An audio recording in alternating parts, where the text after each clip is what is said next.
So Tiffany came to me in, I think it was early January, or probably to the tail end of the month. And she said, Steph, I need you to be a mentor. I said, Tiffany, absolutely not. That was not a part of the plan. I was to be behind the scenes. I was to be coordinating, just because this is a labor of love between myself, Tiffany, and the rest of the HR team. And I just didn't think I had the time or the energy to really invest in mentoring, because it takes a lot of work. It's really good work, amazing work. But I wasn't sure if I had the bandwidth at that point. And she said, Steph, please, and it's Denilson. I'm like, okay, Denilson. Denilson was the one that said in the interview that if he was not successful in this program, he was just gonna probably go foreign, go work. So I said, he was so controversial. I mean, so bright when you looked at his resume and just even how he articulated himself. He was so impressive to the panel. So when Tiffany said Denilson, I said, all right, I'll do it. But my challenge was, what's the best approach for him? Young man, very quantitative in his studies and thinking. And I think the challenge for me was, how do you mentor someone who has these kind of radical ideas, a little bit controversial, and you don't want to stifle that, you don't want to kill that passion, but what you want to do is find a way to harness it, refine it, and bring it out in a corporate setting. So that was a challenge, but after meeting Denilson, having that first conversation, he may not remember, we met offsite. It was a Saturday morning. I think he was a little bit nervous. I was a little nervous too, because, anytime you start a relationship, you're not sure, it's a push and pull, and you're not sure what to expect. But I can tell you 6 months later, he has defied all of my expectations. I mean, he is an absolutely amazing person, and I hope he's not upset for me.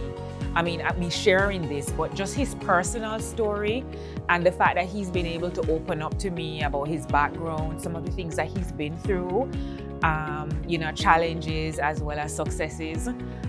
I actually feel like I know Denilson's grandmother.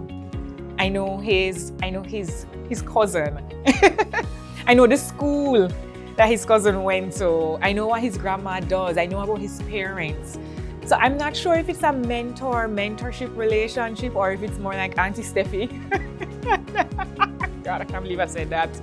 So I'm aging myself, but the relationship has transitioned to another level and it has defied my expectations.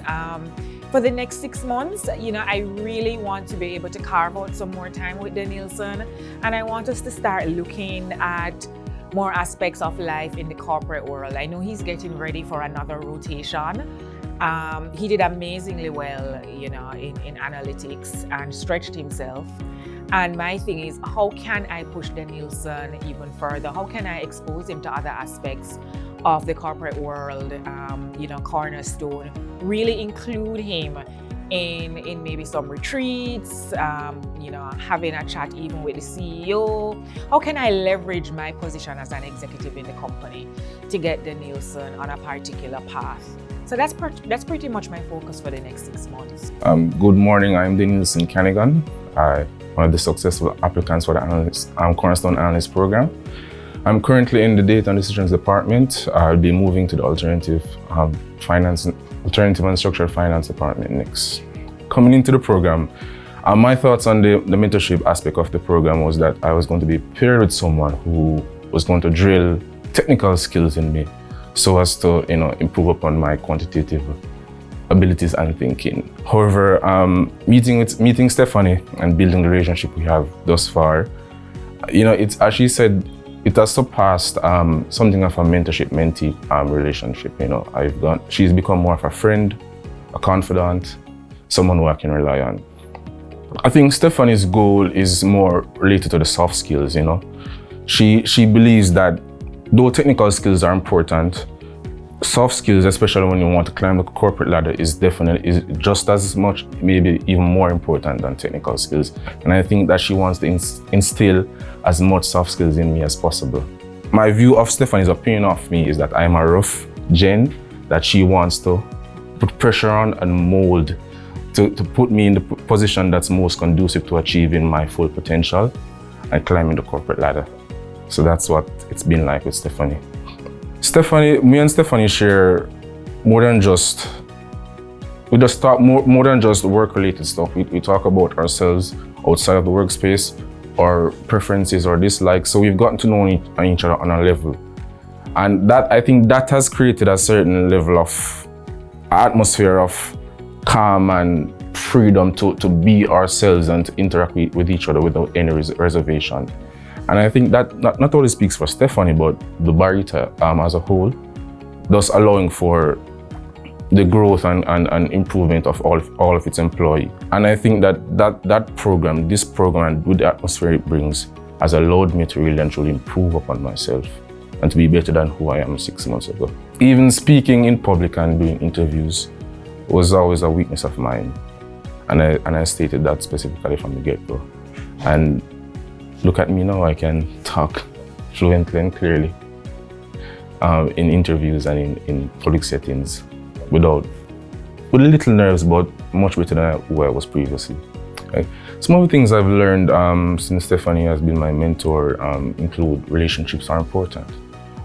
You know, risk-taking is an inherent part of life, and taking risk could very well determine whether or not you stay at a certain level or if you improve to the next level. So you have to be willing and able to take the risk and opportunities when they present themselves. And 3, you have to know your weaknesses and try to improve upon them as much as you possibly can.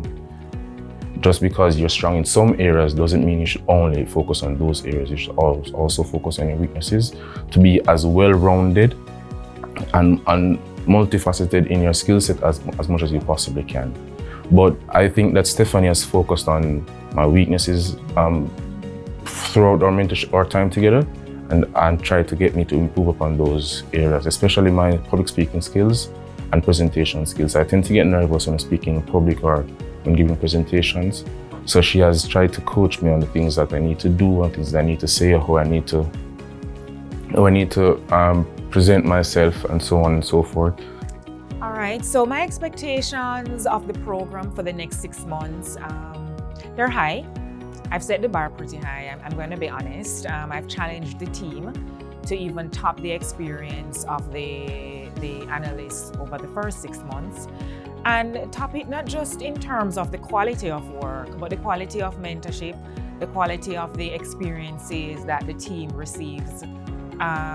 You know, be maybe some training interventions, looking at other aspects of the program outside of the 9 to 5. You know, for me as a mentor, it's gonna be a little more of the same in terms of building that relationship with Denilson.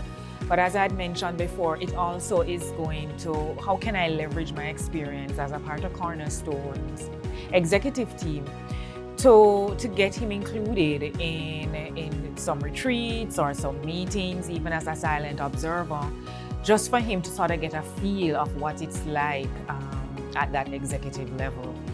My focus has never been on the technical, because Denilson is bright. He's just a really bright guy. My focus has been on how can I take that, you know, just that mental aptitude and just put that whole package together to put him on a path to success. Preferably at Cornerstone, but if and when he does leave, I mean, Denilson has to be able to make a mark. He has to be able to add value wherever he's going. And, you know, it would mean something to me if maybe 10, 15 years when he's like the CEO of a startup or whatever he's doing, he can say, well, you know, Stephanie gave me a start, you know, she gave me some confidence, she shared some gems, you know, there's some takeaways I had when I was in the embryonic stage of my career that I have taken with me to this point. So my expectations over the next 6 months for the mentorship-mentee relationship between me and Stephanie is for her to continuously push me to improve upon my soft skills and areas that she thinks I need to improve on. I expect Stephanie to get me more involved in company activities to help me build relationships with necessary parties that can overall assist me in achieving progress in my career.